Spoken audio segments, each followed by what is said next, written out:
Hello दोस्तों, मैं हूं अमरदीप सिंह। आप सभी का स्वागत करता हूं अपने यूट्यूब चैनल सीजीपीएससी नॉलेज में।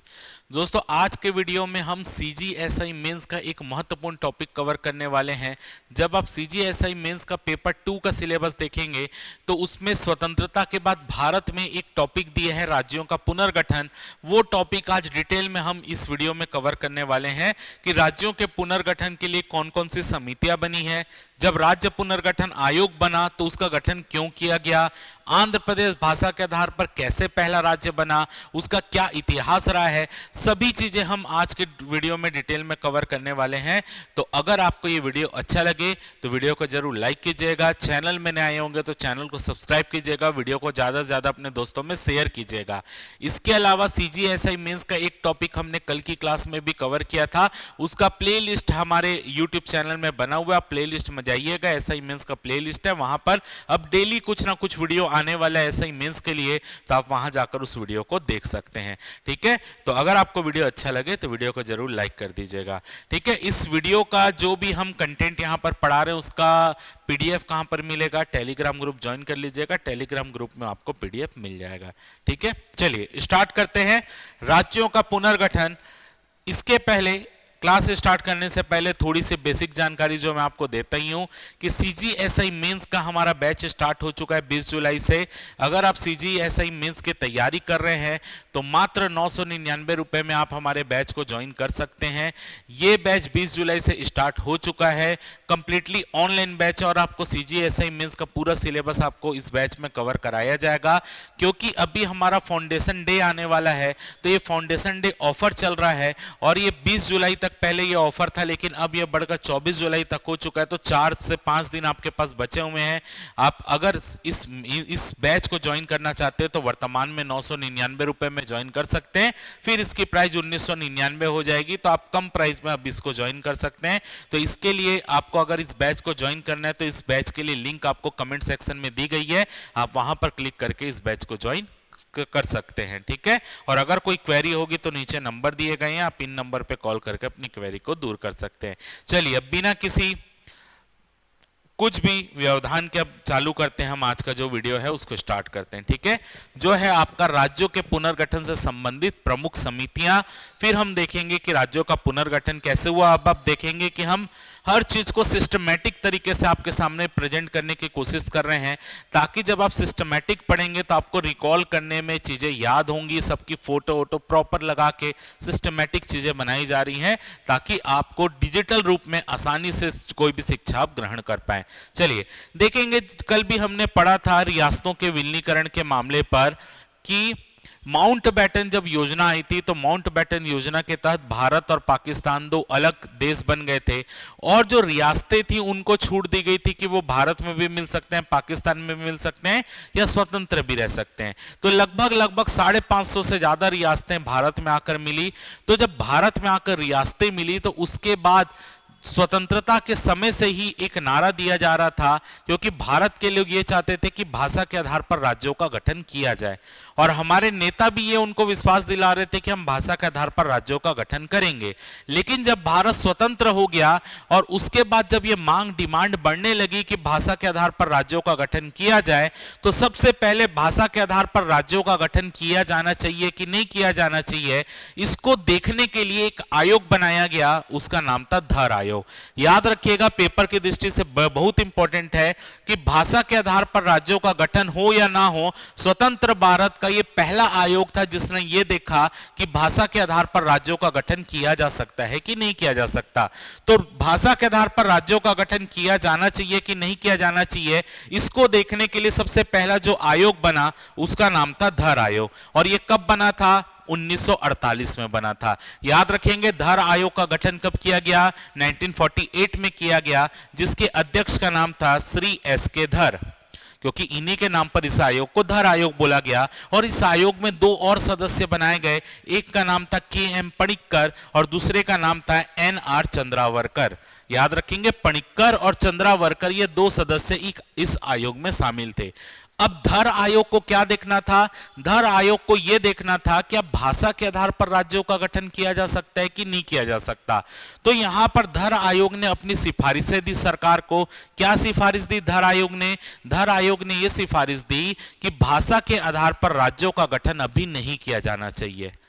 क्यों नहीं किया जाना चाहिए? तो उनका मानना था कि हम अभी अभी स्वतंत्र हुए हैं और भाषा के आधार पर राज्यों का अगर गठन कर दिए तो हमारे देश में सांप्रदायिक दंगे बढ़ जाएंगे, यानी सांप्रदायिक दंगे होने लगेंगे। तो जो भारत पाकिस्तान युद्ध से जो कि क्योंकि आपका डाइवर्जन हो रहा है, भारत पाकिस्तान अलग हो रहे हैं, तो उस समय आपका अलग प्रॉब्लम चल रहा था और भारत अभी तक अंग्रेजों के अधीन था। अब स्वतंत्र हो रहा है भारत और एक नए मुद्दे पर लेकर बैठ जाए तो हमारी इकोनॉमिकल स्थिति जो थी उस समय बेहतर नहीं थी। तो क्या उस समय तुरंत सांप्रदायिक दंगे हो जाएंगे तो क्या भारत की स्थिति बेहतर होती? क्या नहीं होती? इसी के लिए धर आयोग ने यह माना कि भाषा के आधार पर राज्यों का गठन नहीं किया जाना चाहिए। तो याद रखेंगे, भाषा के आधार पर राज्यों का गठन हो या ना हो, इसको देखने के लिए जो सबसे पहला आयोग बना, धर आयोग बना। धर आयोग में टोटल 3 मेंबर थे। एस.के. धर उसके अध्यक्ष थे। इसके अलावा के.एम. पडिक्कर और चंद्रावरकर ये अन्य सदस्य थे। कब बना था धर आयोग? 1948 में बना था और इसने भाषा के आधार पर राज्यों का गठन नहीं हो सकता ये सिफारिश की। तो इनकी प्रमुख सिफारिश क्या थी? भाषा के आधार पर राज्यों का गठन करना उचित नहीं है। अब जैसे ही धर आयोग की रिपोर्ट जनता के सामने आई तो जनता ने दंगे करने स्टार्ट कर दिए, क्योंकि जनता की यह डिमांड थी कि भाषा के आधार पर राज्यों का गठन होना चाहिए। तो सारे देश में दंगे की स्थिति पैदा हो गई और लोग इस रिपोर्ट का विरोध करने लग गए। तो जब इस रिपोर्ट का विरोध होने लगा तो कांग्रेस के लोग ने क्या किया? कांग्रेस जो थी, इंडियन नेशनल कांग्रेस, उन्होंने अपने भीतर, कांग्रेस के भीतर एक समिति बनाई, क्या धर आयोग की रिपोर्ट सही है या नहीं, इस बात का रिव्यू करने के लिए। तो जो फेमस समिति है उसका नाम है जेवीपी समिति। याद रखिएगा, जेवीपी समिति। जेवीपी समिति का नाम कैसे पड़ा? तो हर नेता के नाम का पहला अक्षर था। जे से जवाहरलाल नेहरू, वी से वल्लभ भाई पटेल और पी से पट्टाभी सीतारामैया, और ये तीनों के नाम पर समिति का नाम क्या पड़ा? जेवीपी समिति बना। तो जवाहरलाल नेहरू, सरदार वल्लभ भाई पटेल और पट्टाभी सीतारामैया, ये 3 लोगों ने अपनी एक समिति बनाई। ये कांग्रेस के भीतर एक समिति बनी थी। किस लिए समिति बनी थी? कि धर आयोग की रिपोर्ट सही है कि नहीं, भाषा के आधार पर राज्यों का गठन किया जाना है कि नहीं किया जाना है, इसका रिव्यू करने के लिए, धर आयोग की रिपोर्ट का रिव्यू करने के लिए जेवीपी समिति का गठन किया गया कांग्रेस के भीतर। तो जेवीपी समिति ने भी यही पाया कि भाषा के आधार पर वर्तमान में राज्यों का गठन नहीं किया जाना चाहिए, क्योंकि अगर भाषा के आधार पर राज्यों का गठन हो गया तो सबसे पहले प्रशासनिक प्रॉब्लम आएगी, सांप्रदायिक दंगे फैलेंगे। तो भाषा के आधार पर राज्यों का गठन नहीं किया जाना चाहिए। यानी जेवीपी समिति ने किसको सही माना? जेवीपी समिति ने आपका जो धर आयोग था उसकी रिपोर्ट को बिल्कुल सही माना। तो अब जेवीपी समिति ने भी जब अपनी रिपोर्ट दी कि धर आयोग का जो रिपोर्ट है वो बिल्कुल करेक्ट है, भाषा के आधार पर राज्यों का गठन नहीं होना चाहिए, तो जब ये बात फिर वापस जनता की तरफ आगे बढ़ी तो सारी जनता में फिर आक्रोश की स्थिति पैदा हो गई, क्योंकि स्वतंत्रता के समय बड़े बड़े नेता बोल रहे थे कि हम आपकी भाषा के आधार पर राज्यों का गठन करेंगे, लेकिन वर्तमान में वो नहीं हो पा रहा था। तो इसी के लिए सारी जनता में आक्रोश की स्थिति पैदा हो गई और सबसे ज्यादा जो स्थिति बिगड़ी वो आपका मद्रास प्रांत, यानी ये आपका मद्रास प्रांत और ये ऊपर तेलुगु भाषी क्षेत्रों में ये स्थिति बिगड़ी, क्योंकि जो तेलुगु भाषी लोग थे, तमिल क्षेत्र के लोग थे, वो आंध्र प्रदेश का गठन करना चाह रहे थे, मुख्य रूप से तेलुगु भाषी लोग। इसी के लिए जो आंध्र वाला एरिया वर्तमान पे वहां पर क्या चालू हो गया? भूख हड़ताल चालू हो गई। तो एक बार हम ये समझने की स्थिति कोशिश करते हैं कि आंध्र प्रदेश के बारे में थोड़ा महत्वपूर्ण जानकारी लेने की कोशिश करते हैं कि कैसे भाषा के आधार पर सबसे पहला राज्य आंध्र प्रदेश बना। ठीक है, अब वो देखने की कोशिश करते हैं। तो अगर आप देखेंगे कि ऐसा नहीं था कि उसी समय आंध्र प्रदेश, तेलुगु भाषी क्षेत्र को आंध्र प्रदेश बनाया जाए, ये मांग केवल स्वतंत्रता के बाद हो रही है, ऐसा नहीं था। स्वतंत्रता के पहले से ये डिमांड चल रही थी कि तेलुगु भाषी क्षेत्र के लिए आंध्र प्रदेश का गठन किया जाए। तो अगर आप देखेंगे 1912 में मद्रास प्रेसिडेंसी में तेलुगु भाषी लोगों ने अलग आंध्र प्रांत की मांग शुरू की। यानी सबसे पहले आंध्र प्रदेश बनने की मांग कहां से चालू हुई थी? 1912 में स्टार्ट हो गई थी, क्योंकि मद्रास प्रेसिडेंसी के अंतर्गत वो आंध्र वाला क्षेत्र आ रहा था। तो मद्रास प्रेसिडेंसी में जो तेलुगु भाषी लोग रहते थे, उन्होंने सबसे पहले आंध्र प्रांत गठन करने की डिमांड कर दी। 1917 में एक आंध्र महासभा की स्थापना की गई, जिन्होंने आंध्र प्रदेश एक अलग राज्य बने इसकी डिमांड की। तो 1917 में आंध्र महासभा की स्थापना हुई, ताकि वो सरकार के सामने, जो ब्रिटिश गवर्नमेंट थी उसके सामने, वो ये डिमांड रख सके कि आंध्र प्रदेश नाम का एक राज्य बने। अब देखिए, अब बात आ गई स्वतंत्रता के बाद की 1952 की, जब धर आयोग की रिपोर्ट आई 1948 में, उसके बाद जेवीपी समिति बनी 1949 में। दोनों ने ही भाषा के आधार पर राज्यों के पुनर्गठन की मांग को ठुकरा दिया। तब ऐसी स्थिति में 1952 में जो पोट्टी श्री रामलू नाम के एक कांग्रेस के कार्यकर्ता थे, वो अनशन में बैठ गए और लगभग 55-56 दिनों का, कहीं कहीं 58 दिनों का अनशन मिलता है उनका लिखा हुआ। वो लगातार अनशन में बैठ गए और जब उन्होंने भूख हड़ताल कर दी तो अंततः उनकी भूख हड़ताल के कारण मृत्यु हो गई। यानी अनशन में बैठने के कारण पोट्टी श्री रामलू ने अलग आंध्र राज्य के लिए क्या कर लिया? आमरण अनशन स्टार्ट किया 1952 में। और 1952 में जब उन्होंने आमरण अनशन स्टार्ट किया तो फाइनली 50 दिनों तक वो अनशन में बैठे रहे। उसके बाद उनकी क्या हो गई? भूख हड़ताल के कारण उनकी मृत्यु हो गई। यानी वो भूखे पेट थे, उनकी मृत्यु हो गई। तो उनकी मृत्यु हो गई तो यहां पर सारे जो आंध्र के लोग थे, तेलुगु भाषी लोग, उन्होंने दंगे स्टार्ट कर दिए, सांप्रदायिक हिंसा स्टार्ट हो गई। तब आनन फानन में सरकार ने यह निर्णय लिया कि भाषा के आधार पर एक राज्य का गठन किया जाएगा और वो राज्य होगा आंध्र प्रदेश। तो याद रखेंगे, पोट्टी श्री रामलू के अनशन के दौरान निधन हो गया, जिससे व्यापक जन आंदोलन चालू हो गया 15 दिसंबर 1952 को। और फाइनली 1 अक्टूबर 1953 को मद्रास राज्य से अलग करके आंध्र राज्य का गठन किया गया, जिसकी राजधानी बनाई गई कर्नूल। याद रखेंगे, सबसे पहले अगर आपसे पेपर का फेवरेट क्वेश्चन आपसे पूछा जाएगा कि भाषा के आधार पर गठित होने वाला पहला राज्य कौन सा था, तो भाषा के आधार पर गठित होने वाला भारत का पहला राज्य था आंध्र प्रदेश, जो कि तेलुगु भाषी लोगों के लिए बनाया गया था। कहां से अलग होकर आंध्र प्रदेश राज्य का गठन हुआ था? तो मद्रास प्रेसिडेंसी से अलग होकर तेलुगु भाषी राज्य आंध्र प्रदेश का गठन किया गया था। कब गठन हुआ था? 1 अक्टूबर 1953 को आंध्र प्रदेश का गठन किया गया। तो जैसे ही सरकार ने यह देखा कि भाषा के आधार पर राज्य के गठन करने की डिमांड हो रही है और उन्होंने आंध्र प्रदेश का गठन किया, तो बाकी जो भाषा वाले लोग थे उन्होंने भी ये डिमांड स्टार्ट कर दी कि भाषा के आधार पर राज्यों का गठन किया जाए। हमने क्या बिगाड़ा है? हमारे भी राज्य का गठन भाषा के आधार पर होना चाहिए। तो अन्य राज्य के लोगों ने भी ये डिमांड स्टार्ट कर दी।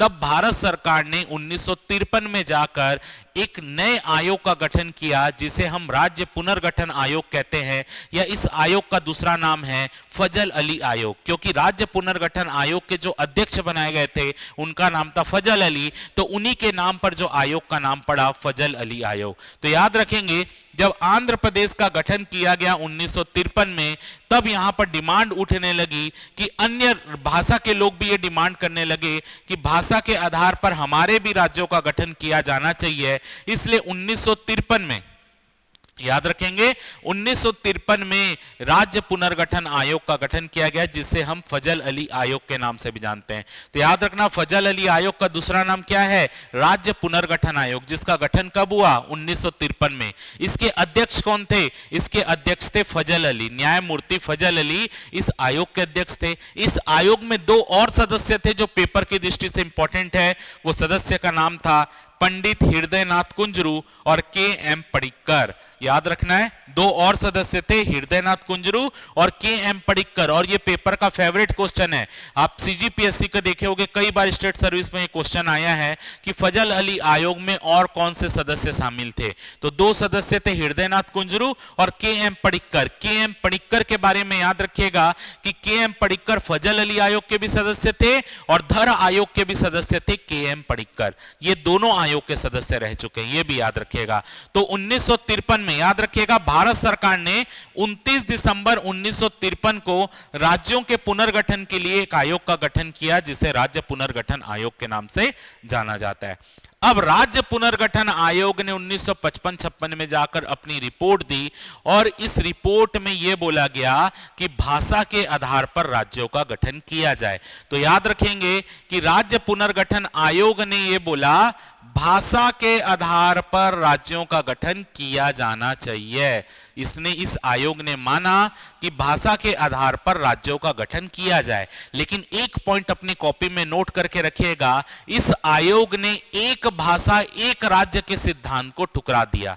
यानी ये आयोग ने माना कि भाषा के आधार पर राज्यों का गठन हो, लेकिन इस आयोग ने एक भाषा एक राज्य के सिद्धांत को ठुकरा दिया। इसका मतलब क्या है? इसका मतलब यह है जैसे कि अगर मैं मान लूं कि एक राज्य लेता हूं गुजरात, तो गुजराती वहां पे, क्योंकि गुजराती बोलने वाले लोग ज्यादा हैं, तो वहां गुजरात का गठन हो जाए, ये बिल्कुल सही है। लेकिन गुजरात तो गठन फजल अली आयोग की रिपोर्ट के आधार पर नहीं हुआ था। मैं आपको समझाने के लिए बता रहा हूं।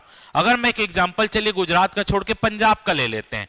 अगर मान लेते हैं जैसे कि भाषा के आधार पर पंजाब राज्य का गठन किया जाए, तो भाषा के आधार पर, क्योंकि वहां पे पंजाबी बोलने वाले लोग ज्यादा, इसलिए पंजाब राज्य का गठन हो, यह बिल्कुल सही है कि भाषा के आधार पर पंजाब राज्य का गठन हो जाए।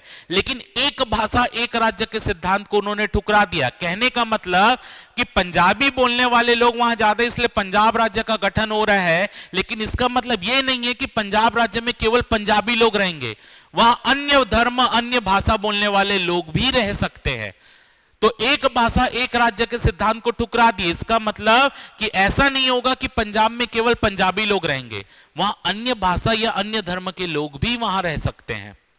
तो याद रखिएगा, फजल अली आयोग ने भाषा के आधार पर राज्यों का गठन करने की सिफारिश तो की, लेकिन एक भाषा एक राज्य के सिद्धांत को उसने ठुकरा दिया। तो कॉपी में नोट कर लीजिएगा, पेपर में कभी कभी क्वेश्चन आता है कि फजल अली आयोग ने एक भाषा एक राज्य के सिद्धांत को माना, तो बिल्कुल गलत है। उसने एक भाषा एक राज्य के सिद्धांत को नहीं माना। उसने बोला भाषा के आधार पर राज्यों का गठन हो, लेकिन एक भाषा एक राज्य का सिद्धांत उन्होंने ठुकरा दिया। क्लियर है? तो याद रखेंगे, भाषा के आधार पर राज्यों का गठन करने के लिए क्या बना था? राज्य पुनर्गठन आयोग बना था, जिसमें फजल अली उसके अध्यक्ष थे, हृदयनाथ कुंजरू और के एम पणिक्कर उसके सदस्य थे। चलिए अगला अब हम देखते हैं यहां पर। अब फजल अली की जब रिपोर्ट आई, तो फजल अली की रिपोर्ट के बाद भारत में कितने राज्यों का गठन किया गया? तो याद रखेंगे, फजल अली आयोग की रिपोर्ट के बाद भारत सरकार ने राज्य पुनर्गठन अधिनियम लागू किया। याद रखेंगे, भारत सरकार ने संसद से एक अधिनियम पारित करवाया जिसका नाम दिया गया राज्य पुनर्गठन अधिनियम। तो याद रखेंगे 31 अगस्त 1956 को अधिनियमित हुआ और 1 नवंबर 1956 से प्रभावी हुआ। यानी 1 नवंबर 1956 से फजल अली आयोग की रिपोर्ट के आधार पर राज्यों और केंद्र शासित प्रदेशों का गठन किया गया। अब एक पॉइंट और याद रखेंगे, फजल अली आयोग ने रिपोर्ट दी थी कि 16 राज्यों का गठन किया जाना चाहिए और 3 यूनियन टेरिटरी का गठन किया जाना चाहिए। यानी 16 राज्य बनाए जाएं और 3 यूनियन टेरिटरी का गठन किया जाए। यह फजल अली आयोग की रिपोर्ट थी। लेकिन सरकार ने फजल अली आयोग की रिपोर्ट तो माना, लेकिन सरकार ने क्या किया? 14 राज्यों का गठन किया और 6 यूनियन टेरिटरी को बनाया। यानी फजल अली ने बोला था 16 राज्य और 3 यूनियन टेरिटरी बने, लेकिन फजल अली आयोग की रिपोर्ट के आधार पर ये 16 राज्य 3 यूनियन टेरिटरी नहीं बने, बल्कि भारत में 14 राज्य और 6 यूनियन टेरिटरी का गठन उस समय किया गया। ठीक है, तो अब कौन कौन से 6 आपका यूनियन टेरिटरी थी और कौन कौन से 14 आपके राज्य थे, वो अब हम देख लेते हैं। तो सबसे पहला राज्य बना आंध्र प्रदेश, क्योंकि वो तो 1953 में बन चुका था, तो फजल अली आयोग की रिपोर्ट के आधार पर यह राज्य रहा ही। तो आंध्र प्रदेश, आंध्र राज्य, हैदराबाद राज्य यानी तेलंगाना क्षेत्र को मिलाकर क्या बनाया गया? आंध्र प्रदेश बनाया गया। दूसरा राज्य कौन बना? केरल। ये जितने 14 राज्य हैं ये 1 नवंबर 1956 से अपने अस्तित्व में माने गए। 1 नवंबर 1956 से, क्योंकि फजल अली आयोग की रिपोर्ट कब से लागू की गई? 1 नवंबर 1956। तो दूसरा राज्य क्या बना? केरल बना। तीसरा राज्य क्या बना? कर्नाटक यानी मैसूर बना।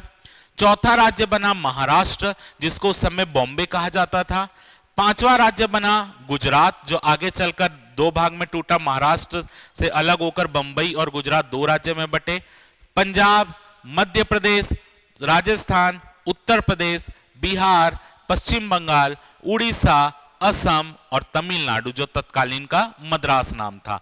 तो ये 14 राज्यों का गठन किया गया। याद रखेंगे, फजल अली आयोग की रिपोर्ट के आधार पर कितने राज्यों का गठन किया गया? आंध्र प्रदेश, केरल, कर्नाटक, महाराष्ट्र, गुजरात, पंजाब, मध्य प्रदेश, राजस्थान, उत्तर प्रदेश, बिहार, पश्चिम बंगाल, उड़ीसा, असम, तमिलनाडु। लेकिन एक चीज दिमाग में रखिएगा, यहां भले ही गुजरात लिखा हुआ है, लेकिन यह गुजरात राज्य बाद में जाकर अलग हुआ था, तो आप गुजरात की जगह यहां पर जम्मू कश्मीर लिख लीजिए। गुजरात की जगह क्या लिख लीजिए? जम्मू कश्मीर। क्योंकि गुजरात तो महाराष्ट्र जाकर जो बंबई प्रांत था वो आगे चलकर दो भागों में डिवाइड हुआ था, महाराष्ट्र और गुजरात। उस समय क्या प्रांत बना था? तो महाराष्ट्र उस समय क्या नाम से जाना जा रहा था? बंबई, यानी बॉम्बे के नाम से। और आगे चलकर बॉम्बे दो भागों में बटा, महाराष्ट्र और गुजरात। तो आप यहां पर गुजरात की जगह क्या लिख लेंगे? जम्मू कश्मीर लिख लेंगे। तो टोटल कितने राज्य बने? तो ये आपके टोटल 14 राज्य बने। और क्या बना? 6 केंद्र शासित प्रदेश बना। कौन कौन से केंद्र शासित प्रदेश थे? सबसे पहला केंद्र शासित प्रदेश दिल्ली, दूसरा था हिमाचल प्रदेश, तीसरा था मणिपुर, चौथा था त्रिपुरा, पांचवा था अंडमान निकोबार और छठवा था लक्षद्वीप मिनिकॉय अमीन दीवी। यानी आपका देखिए, हिमाचल प्रदेश आगे चलकर क्या बना? राज्य बना। लेकिन इस समय क्या बना था? यूनियन टेरिटरी बना था। दिल्ली यूनियन टेरिटरी था, इसके बाद देखिए मणिपुर था, त्रिपुरा यूनियन टेरिटरी था, अंडमान निकोबार यूनियन टेरिटरी था और लक्षद्वीप मिनिकॉय आपका यूनियन टेरिटरी था। तो ये आपके 6 क्या बने? केंद्र शासित प्रदेश, जिसमें से आप आगे देखेंगे हिमाचल प्रदेश जाके राज्य बनेगा, आगे मणिपुर, त्रिपुरा आगे चलकर राज्य बनेंगे, लेकिन इस समय क्या थे? यूनियन टेरिटरी थे। समझ आ रहा है? इस समय देखिए, इस समय क्योंकि गोवा आपका राज्य नहीं था, गोवा तो पुर्तगालियों के दिन था, दमन दीव आपका पुर्तगालियों के दिन था, इधर आपका देखेंगे पुडुचेरी वो फ्रांसीसियों के दिन था। तो अगर आप देखेंगे इस समय आपका ये यूनियन टेरिटरी थे ही नहीं। समझ आ रहा है? तो याद रखेंगे कि ये आपका उस समय हिमाचल प्रदेश यूनियन टेरिटरी था, मणिपुर, त्रिपुरा ये भी यूनियन टेरिटरी था। इसको ध्यान रखेंगे, इसको हम इग्नोर कर देते हैं, लेकिन कभी भी ये पेपर में आ सकता है। क्लियर है? तो ये आपका एक बेसिक था कि राज्य पुनर्गठन आयोग की रिपोर्ट के आधार पर कितने राज्य और केंद्र शासित प्रदेश बने। जब इसको हम क्लास में डील करेंगे ऐसा मेंस में, तो इसके आगे का पार्ट भी हम देखेंगे, क्योंकि हो सकता है कि वो कभी पेपर में आ जाए कि आपके जो आगे के हैं कि कौन कौन से राज्य से अलग होकर बने। यानी ये हिमाचल प्रदेश को कब राज्य का दर्जा मिला, गोवा को कब राज्य का दर्जा मिला, सिक्किम को कब राज्य का दर्जा मिला, त्रिपुरा को कब राज्य का दर्जा मिला। आगे चलकर आप देखेंगे कि एमपी से सीजी अलग होगा, तो ये सब चीज भी हम देखेंगे। ये एक बेसिक है जो आपके सिलेबस में लिखा है, राज्यों का पुनर्गठन। तो ये आपके लिए एक इंपॉर्टेंट टॉपिक हो सकता है। क्या क्या पूछ सकता है पेपर में इस टॉपिक से? राज्य के पुनर्गठन के लिए कौन कौन से आयोग या समिति बने, ये पूछ सकता है। फजल अली आयोग के बारे में पूछ सकता है, धर आयोग के बारे में पूछ सकता है। भाषा के आधार पर सबसे पहला राज्य कौन बना, वो आपसे पूछ सकता है। तो ये आपके जितने पार्ट है, अगर इनमें से कोई क्वेश्चन आ रहा है, सब आपके यहां पर कवर हो चुके हैं। तो उम्मीद है कि आपको ये वीडियो अच्छा लगा होगा। अगर आपको ये वीडियो अच्छा लगा हो तो वीडियो को लाइक कर दीजिएगा, ठीक है। इसका पीडीएफ आपको टेलीग्राम में मिल जाएगा, टेलीग्राम ज्वाइन कर लीजिए, वहां पीडीएफ मिल जाएगा। या अगर आप सीजीपीएससी नॉलेज ऐप इंस्टॉल करने हैं तो वहां पर भी नोट सेक्शन में आपको ये मिल जाएगा। क्लियर है? तो इसके आगे पढ़ेंगे हम अगली क्लास में, एक नए टॉपिक के साथ मिलेंगे आपसे। तो अगर आपको वीडियो अच्छा लगा हो तो वीडियो को लाइक करें, चैनल में नए होंगे तो चैनल को सब्सक्राइब कर दीजिए, वीडियो को ज्यादा से ज्यादा अपने दोस्तों में शेयर करें। फिलहाल के इस वीडियो में सिर्फ इतना ही। जय भारत, जय छत्तीसगढ़।